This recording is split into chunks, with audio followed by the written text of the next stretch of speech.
දවසක් දරුණු යුද්ධයක් තිබුණු කාලේ තරුණ කෝප්‍රල්වරයෙක් Tamanගේ සගයන්ව බේරගන්න ගිහින් බිම් බෝම්බයකට අහු වුණා. එදා එයාගේ කකුලක් අහිමි වුණා. රටම එයාට සැලකුවේ දෙවියෙක්ට වගේ. මල් මාල දැම්මා, පත්තරවල ගියා. හැමෝම කිව්වේ ඔබ අපේ රටේ වීරයා කියලා. අවුරුදු 10ක් ගත වුණා. යුද්ධය ඉවරයි. මිනිස්සුන්ට වීරයෝ අමතක වුණා.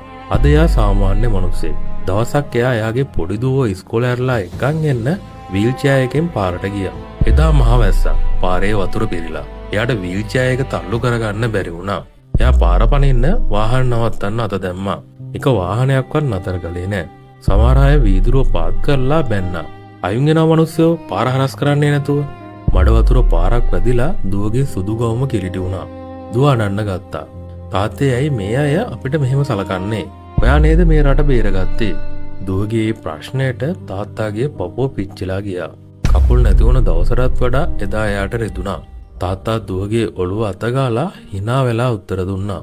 දුවේ අඬන්න එපා.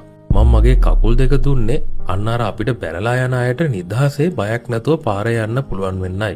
එයාලා අද ඒ නිදහස විඳිනවා දකිද්දි මට දුකක් නෑ දුවේ. මට සතුටුයි. මගේ රාජකාරිය මම හරියටම කළා. ඒ වෙලාවේ පාරේ ගිය බස් එක හිටපු තරුණයෙක් බැහැලා ඇවිත් වැස්සේ තෙමි තෙමීම වීල් චෙයාර් එක තල්ලු කරලා එයාට උදව් කළා. සැබෑ වීරයෝ ඉල්ලන්නේ සම්මාන නෙවෙයි. අපේ ආදරය සහ සහයෝගය විතරයි. ඒ නිසා පාරේදී බස් එකේදී මේ වගේ වීරියක් දැක්කොත් අහක බලන්න එපා. වචනකින් හරි පුංචි ක්‍රියාවකින් හරි ඔබට පුළුවන් විදියට ඔවුන්ට උදව් කරන්න. ඔබේ මේ පුංචි උදව්ව ඔවුන්ගේ කැපකිරීමට කරන ඉහළම ගෞරවයයි.